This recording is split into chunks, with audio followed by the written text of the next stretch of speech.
नमस्कार, मैं हूं आशीष चित्रांशी और आप देख रहे हैं the news launcher. JP Nadda Bhajpa के अध्यक्ष भागे हैं बिहार की ओर। बिहार भागे क्यों? खबर है कि छठ में शामिल होंगे, महापर्व छठ में शामिल होंगे जेपी नड्डा। लेकिन छठ की याद क्यों आई चुनावी साल में? इसके पहले छठ की कभी याद नहीं आई।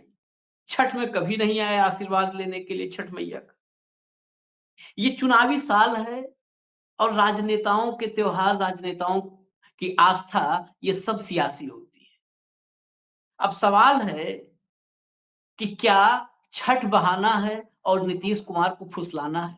नीतीश कुमार को फुसलाने की बात क्यों? इसमें कोई दो राय नहीं है कि नीतीश कुमार अब चारों तरफ से घिरे हुए हैं। वो चाह करके भी कुछ कर नहीं सकते, कुछ कर नहीं पा रहे। बावजूद इसके नीतीश कुमार जिस कदर सियासत में रचे बसे हैं, वो अप्रत्यक्ष रूप से भी नुकसान पहुंचा सकते। ऐसी आशंकाओं से बचने के लिए जिस दौर में जेडीयू के भीतर अंतर्विरोध पैदा हो चुका है, जिस दौर में जेडीयू के भीतर नीतीश कुमार के खास नेता नीतीश कुमार से नाराज चल रहे हैं, उनके सिपहसालार नाराज चल रहे हैं, उनकी नाराजगी को दूर करने के लिए नीतीश कुमार की तरफ से कदम उठाए जा रहे हैं, बैठकें की जा रही हैं, कमेटियां बनाई जा रही हैं। तो क्या जेडीयू के भीतर जो ये बवंडर उठा हुआ है और इस बवंडर में नाराज जो नेता हैं, उन नेताओं के नाम पर भी गौर करना होगा। वो ऐसे नेता हैं जो बीजेपी के साथ जेडीयू को देखते हुए ज्यादा कंफर्टेबल नहीं रहते। यहां तक कि उनमें वो नेता भी हैं जिनके तरफ नीतीश कुमार ने बैठक में खुला इशारा कर दिया था कि हम तो इनकी वजह से दो दो बार आरजेडी के साथ चले। और नीतीश कुमार के लिए वो नेता इस कदर जरूरी हैं, जिस दौर में जीतन राम मांझी को अपनी जगह पर मुख्यमंत्री नीतीश कुमार ने बनाया, उस दौर में नीतीश कुमार के साथ राजभवन जाते समय वही नेता कार में भी बैठा था। तो ऐसे नेताओं की नाराजगी और उसी वक्त जेपी नड्डा का छठ में आना, छठ याद आ जाना, ये कहीं न कहीं आपस में इंटरलिंक है। पहले मैं जेपी नड्डा का कार्यक्रम आपको बताता हूं और फिर नाराजगी आप जोड़िएगा।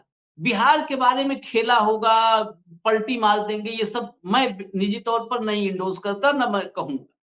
क्योंकि नीतीश कुमार ने राजनैतिक विश्वसनीयता इतनी इस कदर गिरा दी है, इस कदर गिरा दी है कि नीतीश कुमार की वजह से बाकी कुछ और नेताओं पर विश्वास नहीं होता।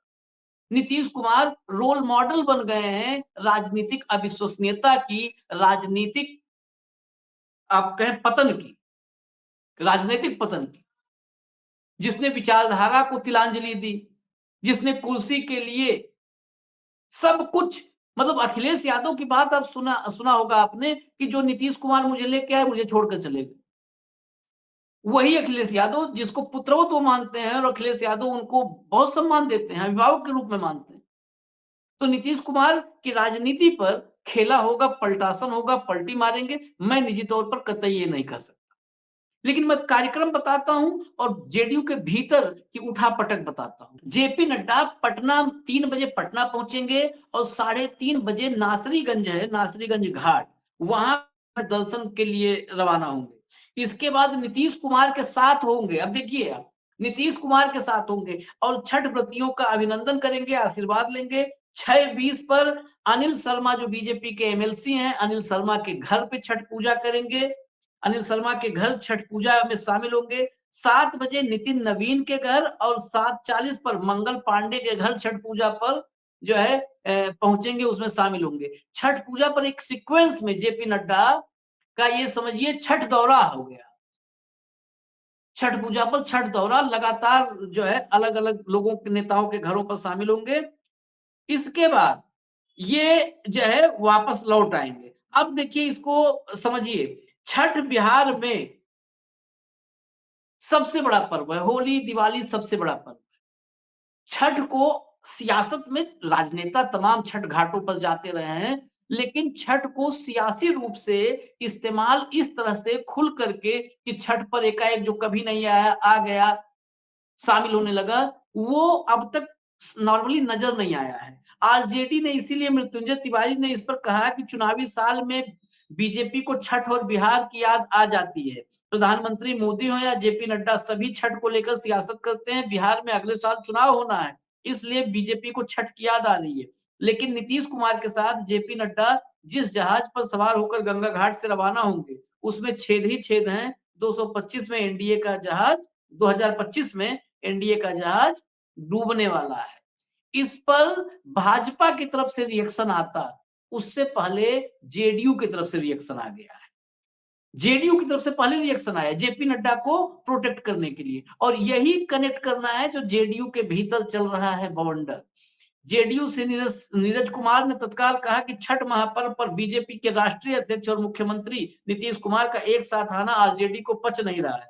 आरजेडी को बताना चाहिए कि आखिर बीमार लालू यादव की अच्छी सेहत के लिए अब वहां छठ की पूजा क्यों नहीं होती है। ईडी सीबीआई से घिरा हुआ लालू परिवार अब राजनीतिक जमींदार बन चुका है, इसलिए छठ पूजा पर भरोसा नहीं है। छठ पूजा पर सियासत और सियासी वार पलटवार, इसके बीच में जरा जेडीयू में क्या चल रहा है वो समझेंगे आप तो मामला बिल्कुल साफ हो जाएगा। जेडीयू में दरअसल राज्य स्तर पर कार्यकर्ता सम्मेलन करने के लिए 5 कमेटियां बनाई गई थी। ये 5 कमेटियां जो बनी थी, ये वो सारे नेता उसमें थे, मुख्य रूप से वो सारे या तो न्यूट्रल थे या तो प्रो बीजेपी थे, जो नीतीश कुमार को खींच करके, जिनके बारे में कहा जाता है कि खींच करके बीजेपी की तरफ ले गए और अब ऐसे दलदल में फंसा दिया है कि नीतीश कुमार चाह करके भी बाहर नहीं आ सकते हैं, उससे निकल नहीं सकते हैं। इन 5 कमेटियों की अगर हम बात करें तो इन 5 कमेटियों में पहली कमेटी संजय कुमार झा, जो कार्यकारी अध्यक्ष हैं राष्ट्रीय, उनके अगुवाई में बनी थी। दूसरी टीम बनी थी जल संसाधन और संसदीय कार्य मंत्री विजय कुमार चौधरी, जो अक्सर बगल में ही नजर आते हैं नीतीश कुमार के, वो थे दूसरे के अगुवा। तीसरी टीम उमेश कुशवाहा, जो प्रदेश अध्यक्ष हैं, उनके अगुवाई में थी। चौथी टीम श्रवण कुमार, जो ग्रामीण विकास मंत्री हैं, उनकी अगुवाई में थी। और पांचवी रामनाथ ठाकुर, जो कृषि राज्य मंत्री बनाए गए हैं, कर्पूरी ठाकुर के उत्तराधिकारी। उत्तराधिकारी क्या कर्पूरी ठाकुर ने नहीं उनको सौंपा था, लेकिन वोट बैंक की सियासत ने भारत रत्न से लेकर बिहार की राजनीति तक रामनाथ ठाकुर को प्रासंगिक बना दिया। तो रामनाथ ठाकुर, ये 5 कमेटियां बनाई गई थी। ये करीब करीब भारत रत्न के बाद रामनाथ ठाकुर भी प्रो बीजेपी थे, पिता के भारत रत्न के बाद संजय कुमार झा, ये तो बीजेपी का ही, इनको मान लीजिए तो कोई बुरा नहीं है। लोग तो यही कहते हैं कि बीजेपी के ही हैं, जेडीयू में बैठे हैं। विजय चौधरी नीतीश कुमार जो कहते हैं वही, उसी पर विजय चौधरी की हाँ होती है। उमेश कुशवाहा नीतीश कुमार के हर फैसले के साथ है, क्योंकि प्रदेश अध्यक्ष उनको बना रखा है, वो उपकृत है, अनुकंपा पर है। इन 5 कमेटियों के बाद जेडीयू में नाराजगी थी, और ये नाराजगी 2 नेता, गौर कीजिएगा, ये 2 नेता कौन है? ये 2 नेता हैं ब्रजेंद्र यादव और अशोक चौधरी। ये 2 नाराज नेताओं की संख्या करीब करीब 1.5 दर्जन, 2 दर्जन, और पुराने नेता नाराज हैं, लेकिन इनमें 2 नाम महत्वपूर्ण, वो ब्रजेंद्र यादव और अशोक चौधरी। अशोक चौधरी के बयान हाल फिलहाल आपने सुने होंगे, भूमिहारों पर वो बयान, जिससे जेडीयू असहज हो गई, यानी वो कंफर्ट फील नहीं कर पा रहे हैं इस दौर में। जेडीयू जहां पर है, जिस राजनीतिक मोड में है, उसमें अशोक चौधरी भी कंफर्टेबल नहीं है। ब्रजेंद्र यादव वही हैं जिनके बारे में मैं कहा कि नीतीश कुमार के सबसे करीबी हुआ करते थे। राजभवन जाना हुआ तो भी कार में नीतीश कुमार के साथ वही बैठ के जाते थे। उन्हीं के तरफ इशारा करके भरी मीटिंग में नीतीश कुमार ने कहा कि हम तो उधर गए थे, जो 2 बार आरजेडी के तरफ गए तो इन्हीं की वजह से गए, यही लेके गए थे। यानी वो प्रो आरजेडी हैं, वो बीजेपी के साथ जेडीयू के गठबंधन में सहज नहीं है ब्रजेंद्र यादव। इनको पूरी तरह से दरकिनार कर दिया गया था। दरकिनार किए जाने का मतलब नीतीश कुमार की इच्छा से हुआ या अनिच्छा से हुआ, लेकिन दरकिनार किया गया, इसका मतलब प्रो बीजेपी लॉबी जेडीयू में पूरी तरह हावी है, पूरी तरह हावी है, जो नीतीश कुमार को कहीं नहीं जाने दे सकती। लेकिन विधानसभा के चुनाव सामने हैं, ऐसे में ब्रजेंद्र यादव को या अशोक चौधरी को नाराज करना भी, कुछ ही सीट सही, 4 सीट, 6 सीट, 8 सीट ही सही, वो नुकसान का सौदा है। नुकसान का सौदा नीतीश कुमार करना नहीं चाहते क्योंकि कुर्सी चाहते हैं उनके नीचे ही रहे। इसलिए फिर से बैठकों का दौर, मंथन का दौर शुरू हुआ। मंथन का दौर शुरू हुआ, ब्रजेंद्र यादव के अगुवाई में एक कमेटी बनाई गई और एक कमेटी बनाई गई अशोक चौधरी की अगुवाई में। इन दोनों में जो शामिल हैं लोग, वो सब नाराज लोग हैं। देखिए, इसमें हेवीवेट्स हैं, सांसद भी हैं।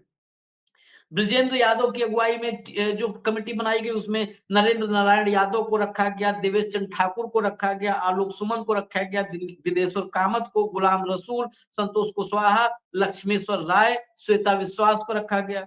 उसके बाद दूसरी टीम जो बनाई गई अशोक चौधरी वाली, उसमें जो है सुमित सिंह को रखा गया, संजय सिंह को रखा गया, खालिद अनवर को रखा गया, संजीव श्याम सिंह को, अजीत चौधरी, रीना यादव, भगवान सिंह कुशवाहा और कौशलेंद्र को रखा गया। यानी ये दर्जन भर से ज्यादा नेता थे जिनको इकट्ठा करके यहाँ पर फिर से दिया गया, जिम्मेदारी दी गई, ये इंटरनल बाउंडर को मैनेज करने के लिए। अब फिर इसी से मैं जो इस बात को जोड़ रहा था, इससे आप जोड़िएगा कि ये इंटरनल बाउंडर को मैनेज करने के लिए कमेटी 2 बना दी गई। वो 2 नेताओं को जो आज की तारीख में कंफर्टेबल नहीं है और यहां तक कह सकते हैं कि वो प्रो आरजेडी है, उधर जाने के फेवर में रहने वाले लोग हैं। ब्रजेंद्र यादव के बारे में तो नीतीश कुमार की राय है, फिर आपको याद दिला। ऐसे में क्या इनको जैसे ही पावर मिली, देखिए संजय झा को अगर आप छोड़ देंगे उधर जो वो 5 कमेटियां बनी, संजय झा को छोड़ देंगे तो संजय झा के अलावा श्रवण कुमार चाहे हो, चाहे उमेश कुशवाहा हो और चाहे विजय चौधरी हो, उनको आप प्रो बीजेपी नहीं प्रो नीतीश कहिए, वो नीतीश का जो फैसला होगा उधर ही खड़े हो जाएंगे। क्या दिल्ली दरबार को ये लगा कि एंटी बीजेपी या बीजेपी के साथ जो नेता असहज नहीं है, उन्होंने नीतीश कुमार को दबाव में ले लिया और उस दबाव में आकर के नीतीश कुमार ने फिर उनको जिम्मेदारी सौंप दी, जिनको आउट रखा था, जिनको बाहर बिठा दिया था, उनको जिम्मेदारी सौंप दी। और अगर उनको जिम्मेदारी सौंप दी है तो क्या वो नीतीश कुमार को प्रभावित कर सकते हैं? क्या वो नीतीश कुमार को प्रभाव में लेकर के कुछ उलटफेर करवा सकते हैं? क्या इन आशंकाओं से घिर गई जो है भाजपा की चुनाव से पहले जेडीयू में प्रो आरजेडी लॉबी हावी हो जाएगी? बेसिकली जेडीयू अब 2 लॉबी में है, प्रो बीजेपी और प्रो आरजेडी। तो क्या हावी हो जाएगी, इससे डर गई। और क्या इसी डर की वजह है कि छठ के बहाने नीतीश को फुसलाने जेपी नड्डा भागे बिहार की ओर? अब सारे तथ्य जो थे मैंने आपके सामने रख दिए। आप इस बारे में अपनी टिप्पणी कमेंट बॉक्स के जरिए हम तक दें कि आखिर चल क्या रहा है बिहार की राजनीति में और छठ जो बिहार, झारखंड, पूर्वी उत्तर प्रदेश, यहां तक कि बंगाल तक और अब तो ग्लोबल हो चुका है, प्रकृति की उपासना का सबसे बड़ा पर्व है, महापर्व है। इस महापर्व में सियासत ये कहां तक ठीक है और क्या चल रहा है? मुझे इजाजत दीजिए। न्यूज़ लॉन्चर आप देखते रहिए। नमस्कार।